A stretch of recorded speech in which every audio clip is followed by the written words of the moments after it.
Members of the legislature, the Honorable Doug Ducey, Governor of the State of Arizona. Thank you. Thank you. Thank you. Thank you.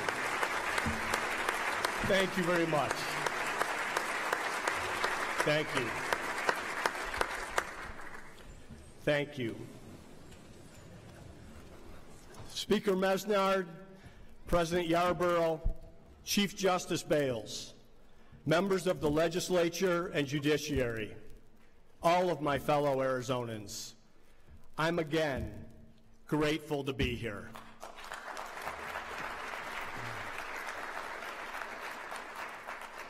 We gather here to continue our work, moving Arizona forward. Sometimes that work is accomplished through legislation and policy, debated and voted on here in these halls. Other times, it's through the actions of everyday citizens stepping up and making a difference for others. But more often than not, change and progress happens through the capacity of our state and its people to always be ahead of the curve, knocking down barriers and breaking with conformity.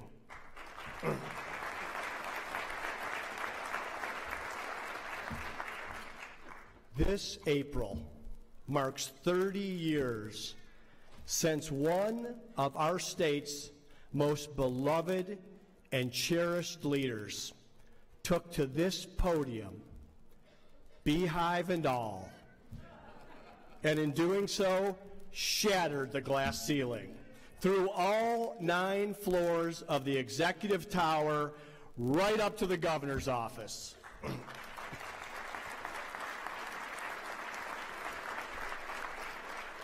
What better way to honor and further Governor Rose Mofford's legacy than with a new historic achievement reached this past August?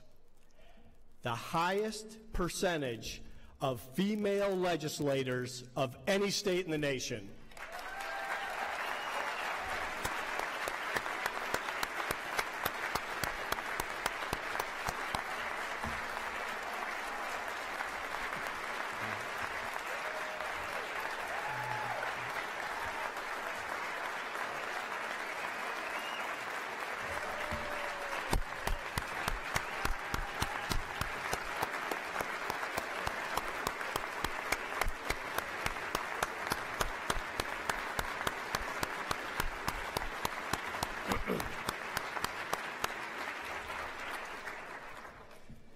Senators, representatives, will all the women who have achieved this awesome accomplishment on behalf of our great state, please stand so we can recognize your service to the state of Arizona.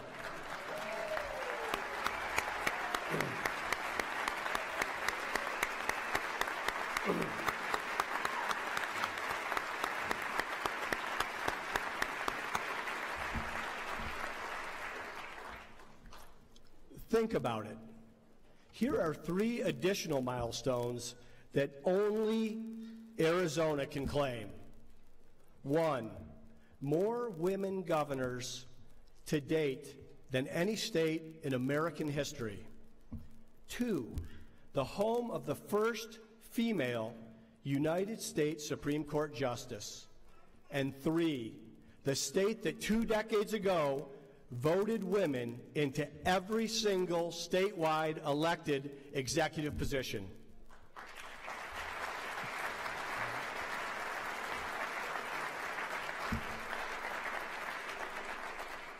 There are no lack of powerful and impressive women role models for the young people of our state, inside and outside of government. Moms and grandmothers, judges and mayors, congresswomen and CEOs, the first female NFL coach, a university president, the chancellor of the largest community college in the country, the police and fire chiefs of the 5th largest city in America. We applaud your leadership, including that of Secretary Michelle Reagan, Superintendent Diane Douglas, Justice Ann Timmer, and leaders Rebecca Rios and Katie Hobbs.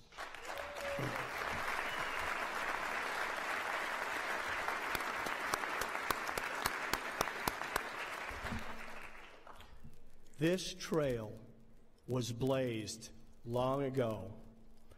Icons like Rose Mofford and Sandra Day O'Connor fought with grit and determination for fair treatment and achieved greatness. And they didn't do it for women in the year 2018 to face discrimination, misogyny, or harassment.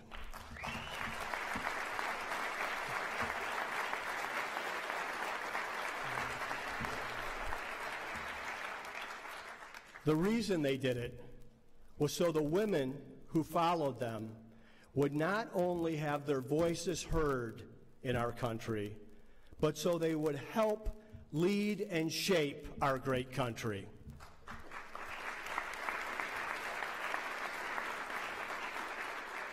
It should go without saying, but it bears repeating. Every individual deserves to be treated with dignity and respect. Always. No exceptions. Private sector, public sector, in my office, in state agencies, in this chamber, and everywhere else.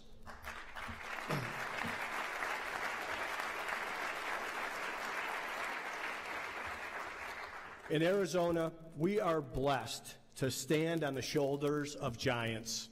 Rose Mofford and Sandra Day O'Connor are two in a long list.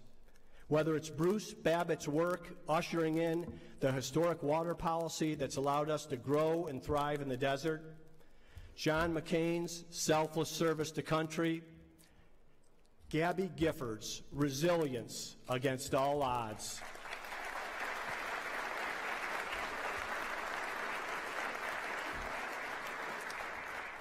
Mo Udall and Barry Goldwater showing us what bipartisanship really looks like, or Lori Piestewa giving the ultimate sacrifice to protect her fellow Americans. We have no lack of heroes. As we begin our work, these leaders should serve as a reminder of why we all want into public service. Ladies and gentlemen, we enter 2018 with confidence and conviction, promise and possibility. The state of our state is strong, and our future is without limits.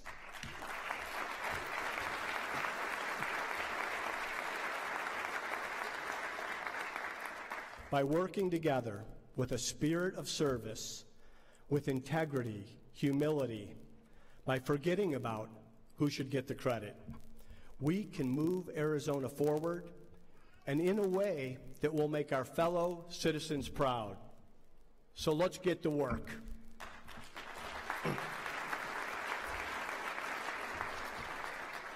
We have a good foundation to build on. While Washington can't seem to get much done, we have a solid track record of getting down to business and working across this aisle on solutions. True, we don't always agree, but that's the exception, not the rule. Last year, more than 90% of the legislation we passed together was bipartisan. In fact, much of it is best described as nonpartisan. It's a good thing because there's an ongoing crisis we face that calls for this no-nonsense approach. And it's one that must unite us if we are to take action with care and urgency. Since I last stood at this podium, we've lost more than 800 Arizonans to opioids. These are real lives and real people gone. Someone's mom, their dad, daughters and sons, all ages, all incomes. Families, marriages, and lives torn apart, tragically and unexpectedly, because of a potent drug, misprescribed, overprescribed, and then, before you know it, it's too late. There's no turning back. We've taken some important steps to date, cracking down on doc shopping, making naloxone readily available to stop an overdose, limits on first fills. But this much is clear. This epidemic requires a more aggressive approach.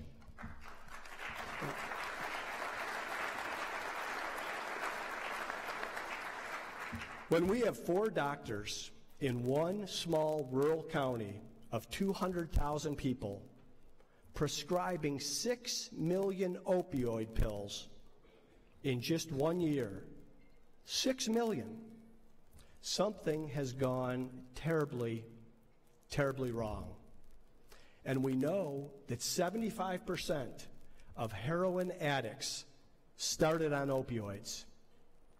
So last June, I declared a public health emergency to bring awareness and solutions to this crisis. Out of that, Arizona's top medical, addiction, and safety officials have presented thoughtful and serious policy proposals to stop the deaths. I'm grateful for their work. Of the proposals, some are aggressive, some may be controversial, and some, frankly, don't go far enough. For those of you who think this is not the role of government, you must have misread your Russell Kirk. Rules and regulations are there to protect public health and public safety, and I intend to do both.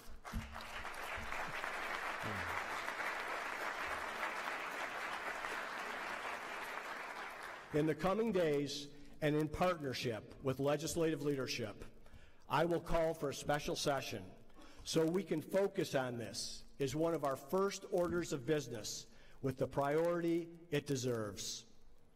Our package will attack this issue from all angles. Hear this, while protecting individuals who suffer from chronic pain and maintaining compassion for those struggling with addiction. This much I commit. All bad actors will be held accountable, whether they are doctors, manufacturers, or just plain drug dealers.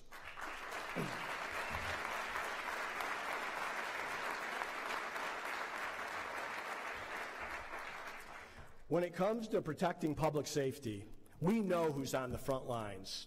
Our cops, firefighters, first responders, and members of our armed forces. Talk about the ultimate demonstration of public service. Their families, too. When mom or dad walks out the door, they are walking straight into danger. As the son of a cop, I know this firsthand. Last year, we faced an especially aggressive fire season. And because of the dedication and commitment of the fire professionals at the state and local level, combined with our National Guard and first responders, these fires were contained, and homes, lives, and pets were saved. But their work didn't stop there. More than 150 Arizona firefighters stepped up to assist our neighbors in California during the tragic fires that blazed through LA. With the sacrifice of the Yarnell 19 still fresh in our mind, we thank all of you for your courage and bravery.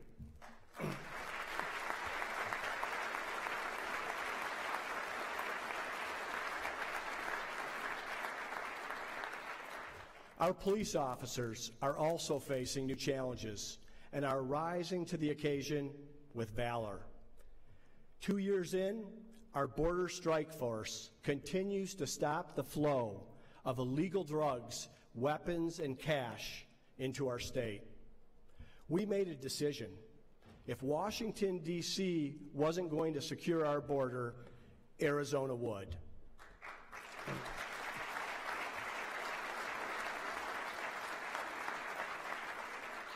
So far, the stats are staggering.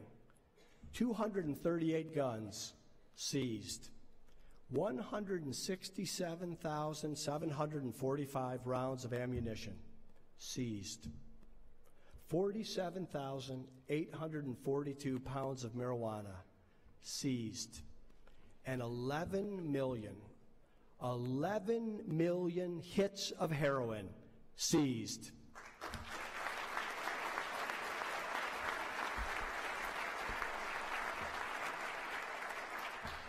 All by our brave and smart troopers working alongside local, federal, and Mexican authorities.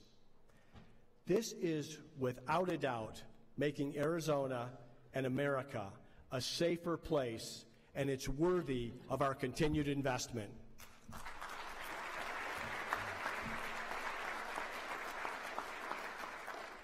Contributing to this effort, Cindy McCain's tireless work to shine a light on human trafficking and to end it. She's here today. Cindy, you and Senator McCain have all of Arizona's love, prayers, and support.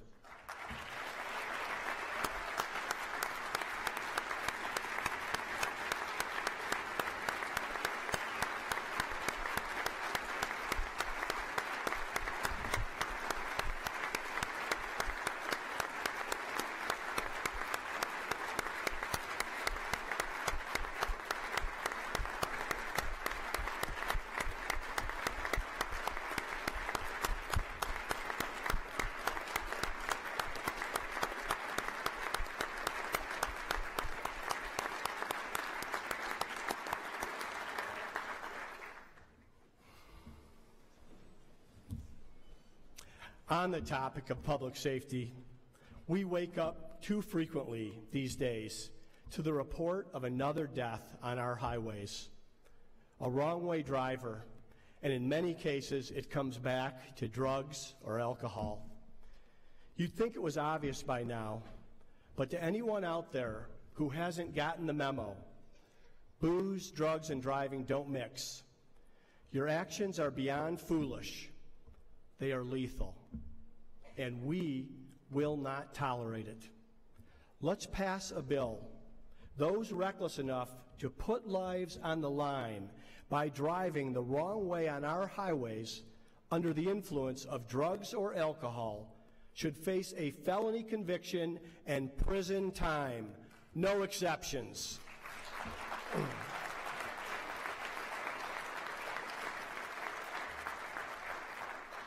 And if you break the law, our troopers will have their sights set on you, because we're targeting even more efforts here. An enhanced wrong-way driver night watch with resources to match. We're going to zero in on these criminals with the goal of stopping these accidents and saving lives. Whether you're wearing a uniform or you're a good Samaritan, everyone plays a part when it comes to public safety. We've all heard the mantra, see something, say something, or do something. On January 12th, 2017, Ed Anderson started his day as he did most others. He put on his work uniform, kissed his wife goodbye, and began his shift in one of the most dangerous professions as a law enforcement officer. Ed had experienced a lot during his 27 years of service as a state trooper, but nothing would prepare him for the day ahead.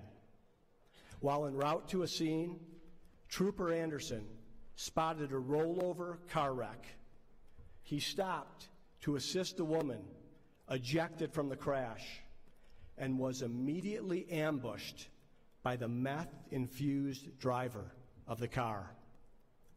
First he was shot and then physically assaulted. Enter Thomas Yoxel. Thomas was on his way out of town on the I-10 when he encountered the terrifying scene. A wounded Trooper Anderson under assault by a man Thomas described as having the look of evil in his eyes. Thomas acted fast, on gut instinct, pulling over, grabbing his gun, and after the aggressor refused to stop, Thomas took action. Thomas Yoxel says the good Lord put him there that day, and we are blessed that he did. And that fact, combined with the Second Amendment and a citizen's God-given right to keep and bear arms, ended up saving Trooper Anderson's life.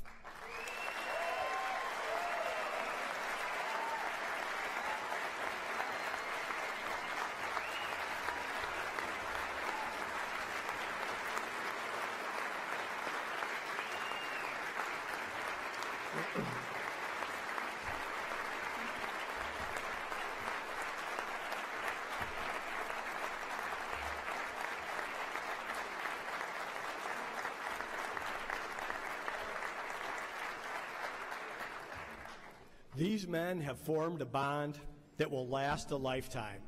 They are both here today. Thank you both for your heroic service to the state of Arizona, and God bless you.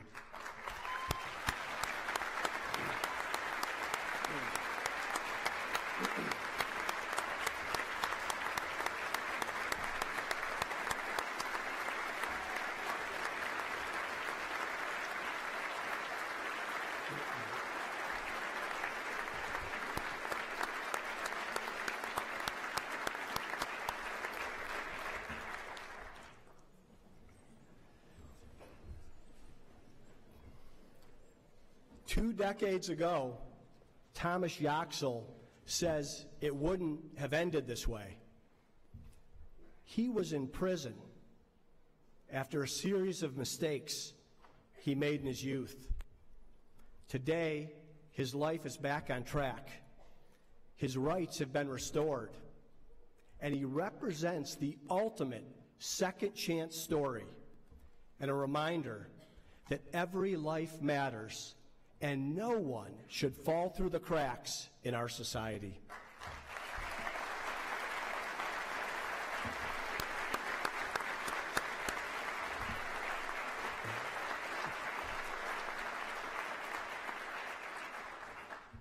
If someone has served their time and paid their debt and is lawfully released from prison after years, the last thing we want is for them to find themselves back in trouble with the law and back behind bars. And our policy can play a role. At Second Chance Centers, we launched last year at prisons outside of Tucson and Phoenix. We're teaching life skills and career skills to inmates who are scheduled to leave prison soon. Dozens of employers are participating, and hundreds of the inmates who have graduated through these programs to date, many of them leaving prison with multiple job prospects.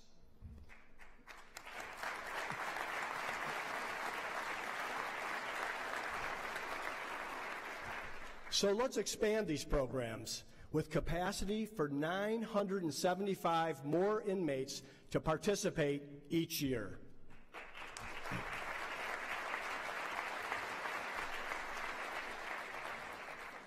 I've learned a lot from these people, from their letters and from meeting with them. One said, for future inmates, a word of encouragement. God placed you here for a reason. You must want to help yourself in order to be successful. One example of that is Donald Stevenson. Donald Stevenson spent 10 years behind bars, nearly his entire 20s. At age 29, he was released and found stability in the form of an entry-level job at Austin Electric. 3 years later, Donald has his life turned around. He's risen through the ranks, owns a home, and is now focused on helping others, training inmates to become skilled electricians like him.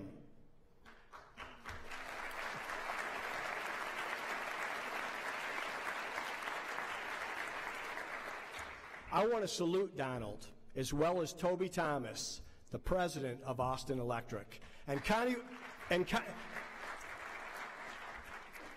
Wilhelm with the Home Builders, who are private sector partners in giving people a fresh start and a real second chance. Thank you.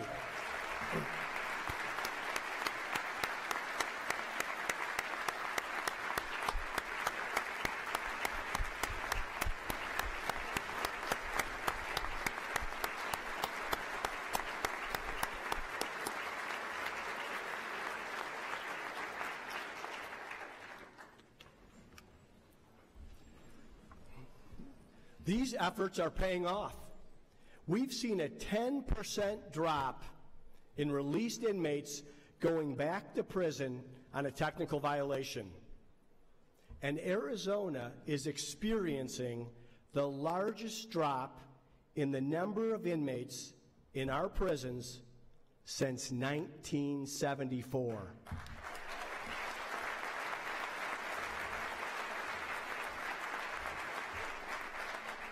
So let's keep going.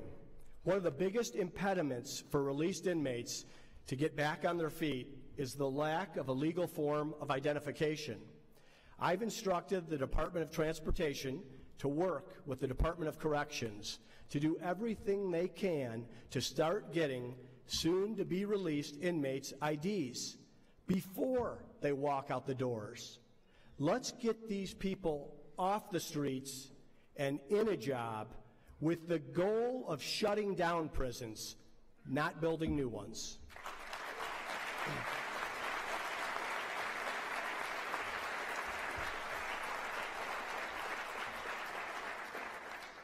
For too many years, Arizona saw spending on prison facilities go up and spending on K-12 education go down.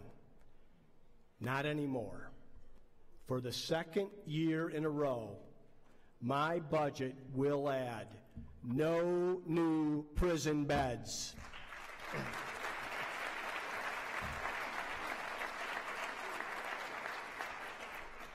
All this while fighting crime and improving public safety. In addition, my cabinet continues to identify millions in wasteful spending, opportunities for consolidation, and streamlined services. Let's spend these dollars, tens of millions of dollars combined, where they can go to better use in our public schools and for our teachers.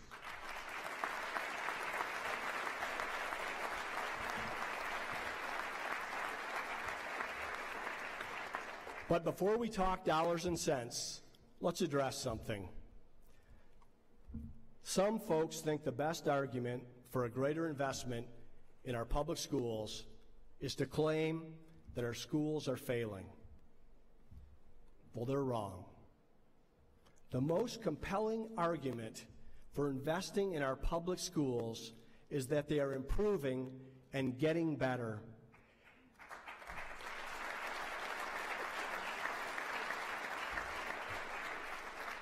And that argument has the added benefit of actually being true.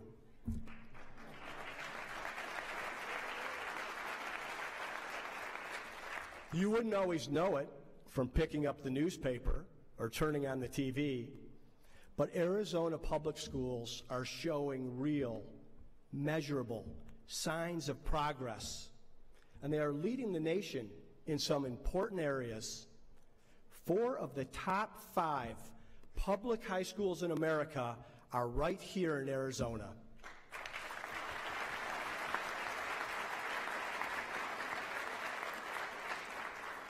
Arizona students continue to lead the nation in improvements in reading and math.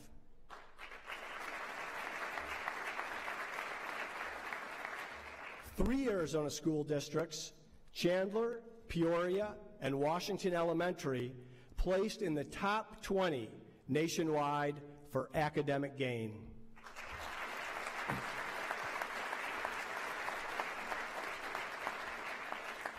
We know how to educate a child in the state of Arizona. We need to do it more often and in more locations across our state. We have 2 leaders here who do this every day. My guests, the superintendents of the Chandler and Mesa School District, Camille Castile and Mike Cowan. Thank you for your leadership.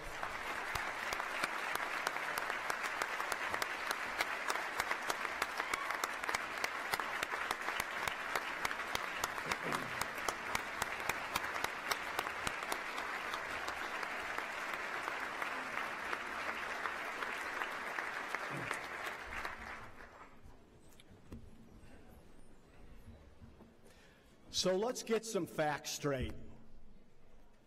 Overall, per student spending is up 10% since 2015. That's adjusted for inflation. Over the last 3 years, we've committed $1.7 billion new state dollars to K-12 education.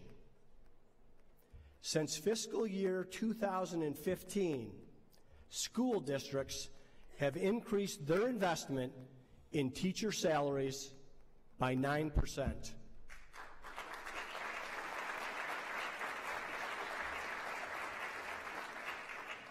It is clear principals, superintendents, and school board members are directing these dollars where they should go, to our dedicated teachers. I've pledged to increase spending on K-12 education above and beyond inflation every year I'm in office. I've also said we'll never check the box on public education. We can always do more for our kids and teachers.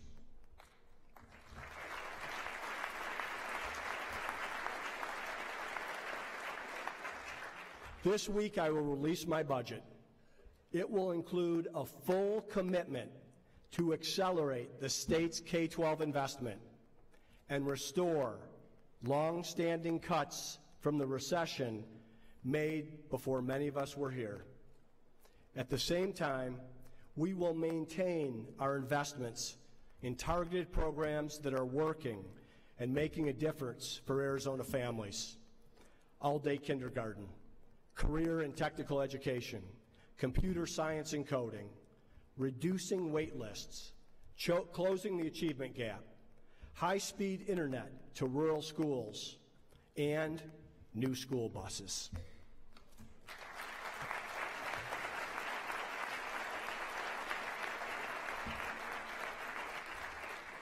In fact, 80% of our new budget priorities you'll see Friday will be for public education.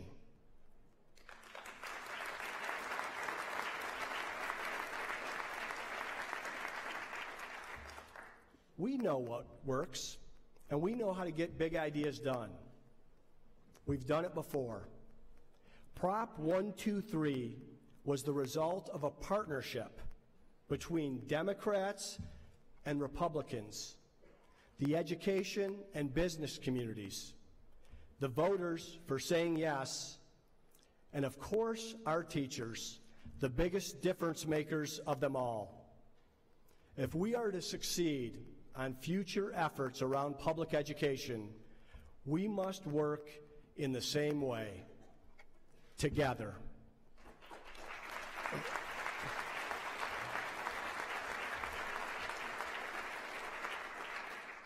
And the excellence in our public education system doesn't end at 12th grade.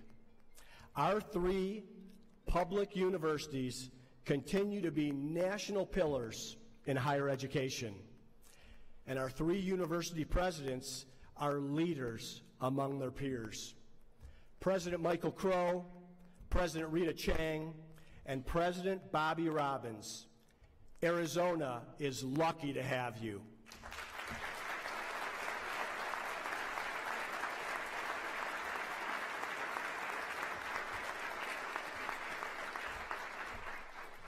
In November, I attended President Robin's installation at the U of A. He spoke about innovation, about the role of higher education in making this a better, safer, and more noble world. And he spoke about diversity, diversity of heritage, diversity of tradition, and diversity of thought. We all see the headlines, from Berkeley to Harvard, from Missouri to Middlebury, protests and violence aimed at silencing speech that some just don't want to hear. One college student protesting a visiting speaker was asked about the First Amendment by a reporter. The student responded that the Constitution just isn't that relevant anymore. Unbelievable. I want to salute our university presidents, our community college leaders, our professors, and our students. Here in Arizona, on our campuses, debate is encouraged, free speech is protected, and diversity of thought isn't just a platitude. It's alive and well in lecture halls, on debate stages, and in the pages of college newspapers.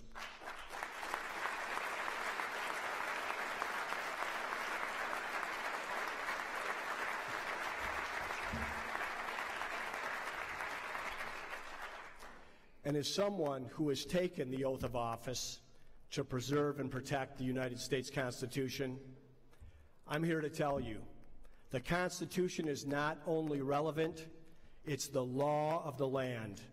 And in Arizona, it will be respected, and the government will abide by it.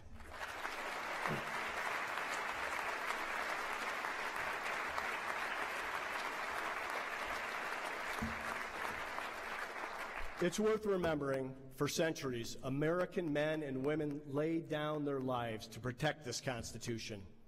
Every day we say goodbye to members of our greatest generation, including our Navajo code talkers. And it's important our kids, the next greatest generation, know their history and know these stories. There's also more we can do for those who have served so nobly and bravely, like letting our vets keep more of the benefits they have so courageously earned. It's been nearly 30 years since Arizona created the tax exemption for military retirement pay, but it's capped, and not once have we increased it. Arizona has more than 600,000 veterans, and for military retirees who qualify for the exemption, inflation alone has chopped it in half. Their service has earned them a lifetime benefit from our nation. So please, send me a bill that increases the exemption and demonstrates to our vets that we value this service.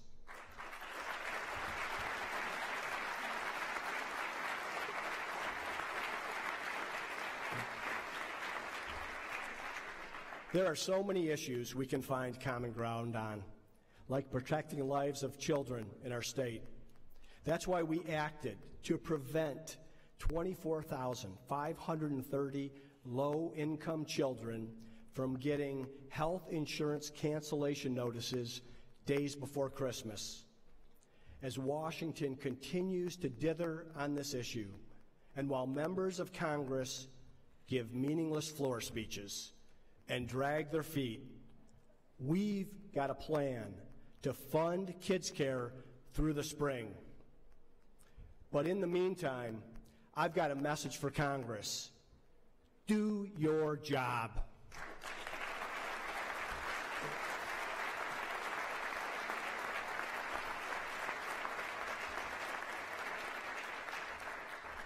Meanwhile, just 2 years ago, the problems at the state's new Child Safety Department seemed insurmountable. But because of the committed service of our state's child safety workers nonprofit organizations, and the faith-based community, combined with legislative support, the Casey Family Programs just named Arizona the best in the country for its foster care reduction.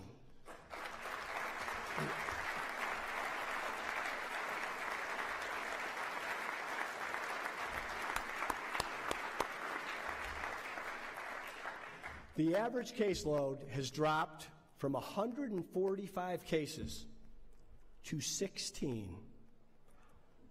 The backlog that plagued this agency for so long has been eliminated.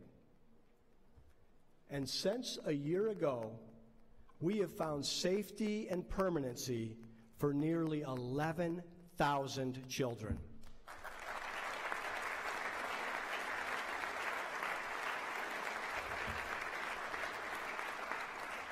So I'm proud to announce that our budget investment this year will be in adoption services, because we are finding kids loving homes.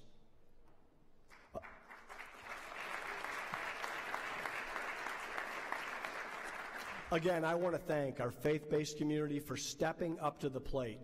This is where we need your energy and action. Please don't let up. It's not just churches, though. We can all make a difference. Sometimes we forget, and we need a reminder. Well, a young Arizonan named Xavier recently provided us that reminder. At 9 years old, Xavier has already worked magic for one special foster child. Literally.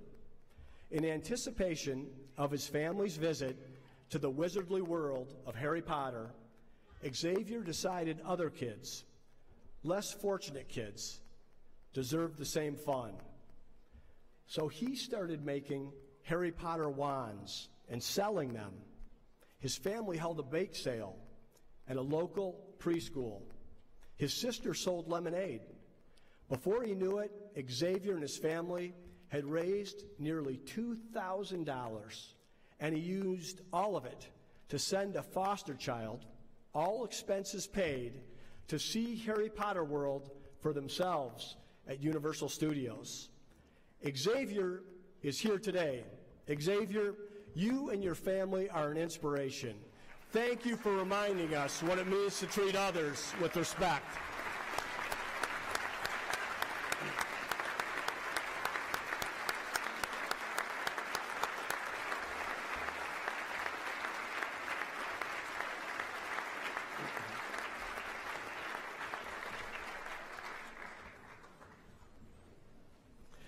When it comes to new parents, we can always offer more support. Last year, we expanded our Happy Babies initiative, letting moms and dads bring their newborns to work in the early months. It's been a huge success. Just ask Lucas, Riker, and Milena, who are here with us today.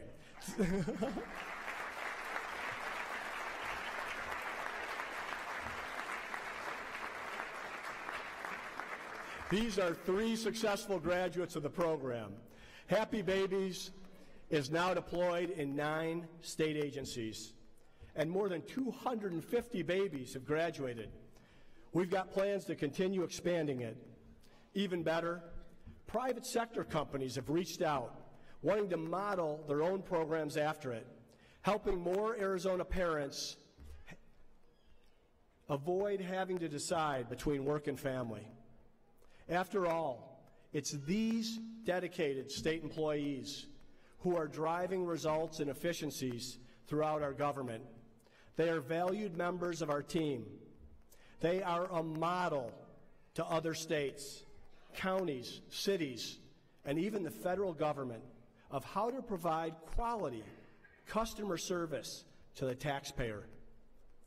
For example, while bureaucrats in Washington, D.C. target Arizona's Salt River horses, we're targeting needless state regulations.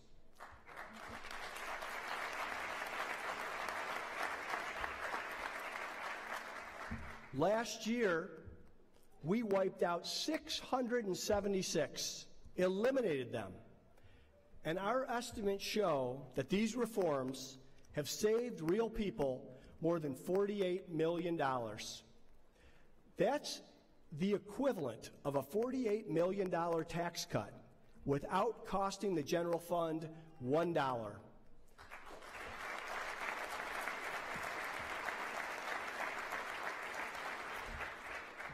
But we're not stopping there. For decade after decade after decade, red tape has been added. And for too long, no one in government ever stopped to ask why. Well, Juan Carlos in Tucson did ask why. Juan Carlos wanted to give back, providing haircuts to homeless veterans. The way he saw it, it was a way to recognize their service and give them a helpful hand, maybe to prepare for a job interview. That was until the bullies at the State Cosmetology Board sought to stop him and stall his career because he hadn't yet kissed their ring. This is the kind of service that should be celebrated, not sanctioned. Juan Carlos is here today. Juan Carlos, you go ahead and keep cutting hair and keep doing the right thing.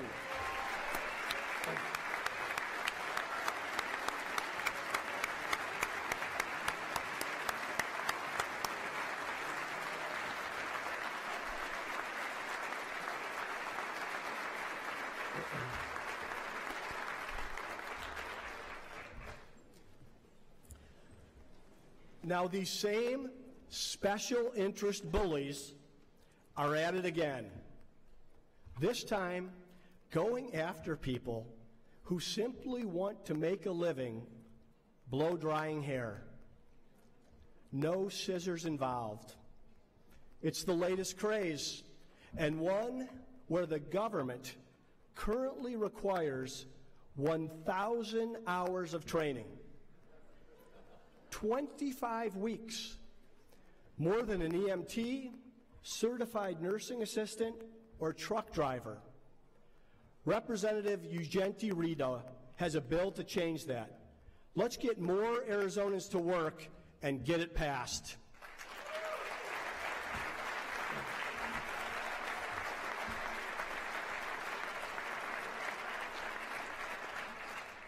Over the past 3 years, we've worked hard to transform the culture of this government, shutting down unnecessary state agencies, waiving licensing fees for those in poverty.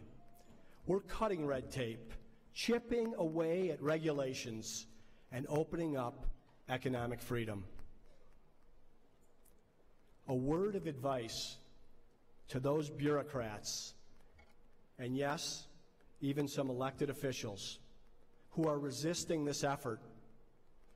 The train is leaving the station. Get on board, or you're going to get left behind. The good news is, should you get left behind, you'll re-enter a workforce with lots of new private sector jobs waiting.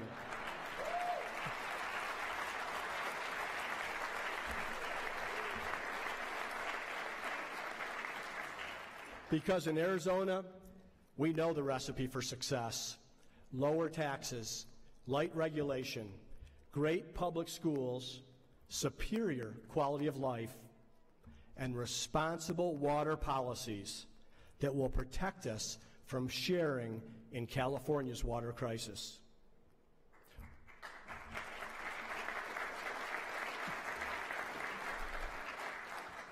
Earning Arizona's reputation as a national leader in water management was no easy feat, and it didn't happen by accident. It was the proactive nature of our predecessors and our state's willingness to take on complex issues.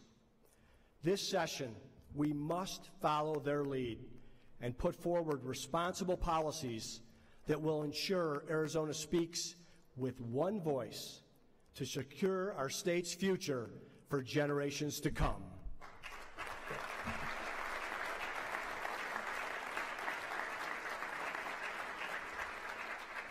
Our economy is growing, so a plan is needed. Look how far we've come. We went from $1 billion shortfall 3 years ago to discussion today over how to spend our additional dollars. Since 2015, we've added more than 160,000 private sector jobs. The last time unemployment was this low, we were all renting movies from Blockbuster.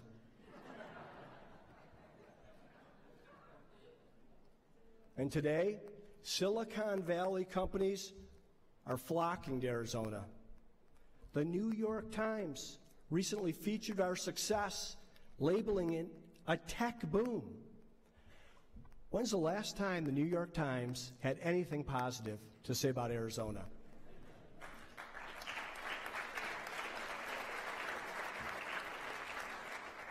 Keep this up, and who knows, The Daily Show might even have something nice to say about us.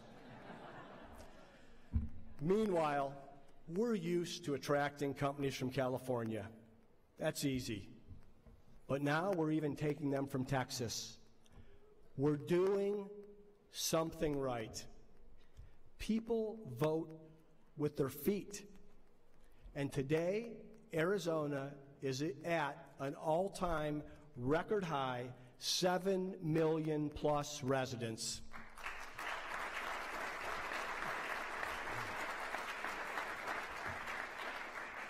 Credit goes to our citizens, job creators, and their workers.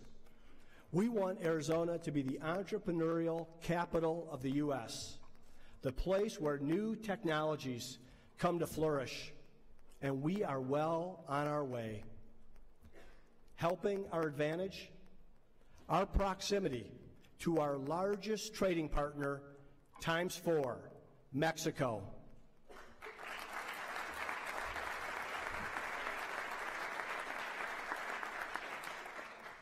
The cooperative relationship we've forged is improving things at every level: trade, growth in the economy, jobs, and increased border security.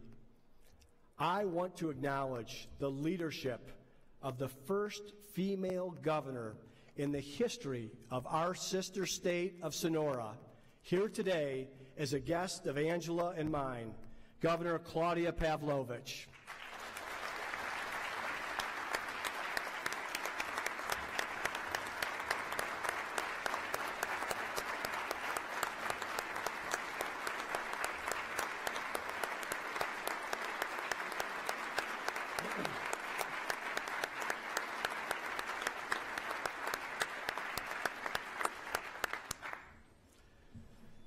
Governor Sergio, muchas gracias for your friendship and partnership in creating a safer and more prosperous place for all our people.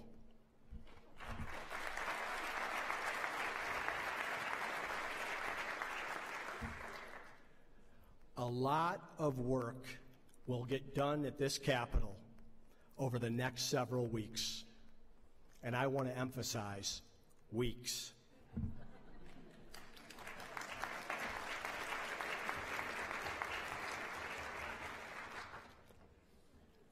But the real work in our state is happening outside these walls. These last 3 years, I've been to every county in the state, and I like what I've seen. Public schools, small businesses, large companies, farms, churches, tribal nations, little leagues, nonprofits, northern Arizona, southern Arizona, Arizonans looking out for each other, lifting each other up. There are no party labels out there, just good, hardworking people looking to make this a better place to live, not only for them and their families, but for others. Just take a visit to St. Mary's Food Bank, and you'll see it. They just celebrated their 50th anniversary. To date, they've provided more than 1 billion meals to those who need it most. Every day, dozens of volunteers show up at these food banks and roll up their sleeves, and for no other reason than to help their fellow citizens. It's that spirit of service that got us here, and it's that same service that will lead Arizona into the future.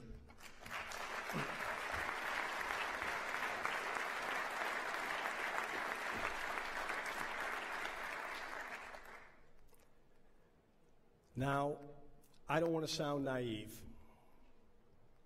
I realize we are a country divided, and in many ways, a people divided. Our state as well. But as a country, we've been here before in more difficult circumstances. So let's remember the words of that great original American nationalist, Abraham Lincoln, at the close of his first inaugural address. We are not enemies, but friends. We must not be enemies. Though passion may have strained, it must not break our bonds of affection. The mystic cords of memory, stretching from every battlefield and patriot grave to every living heart and hearthstone, all over this broad land, will yet swell the chorus of the Union when again touched, as surely they will be, by the better angels of our nature. Thank you, and God bless.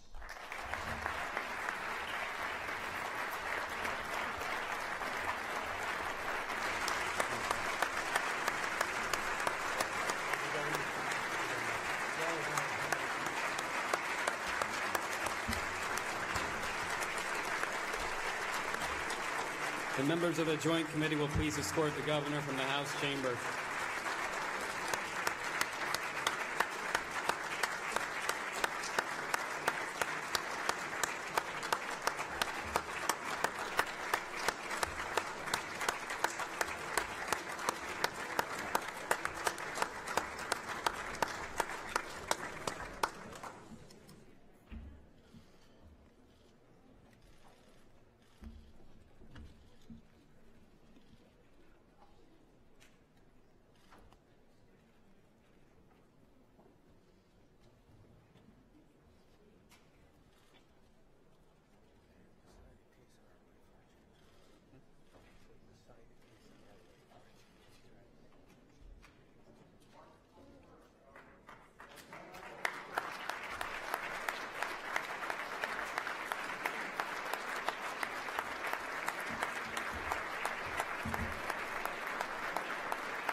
The joint session of the second regular session of the 53rd Legislature is adjourned.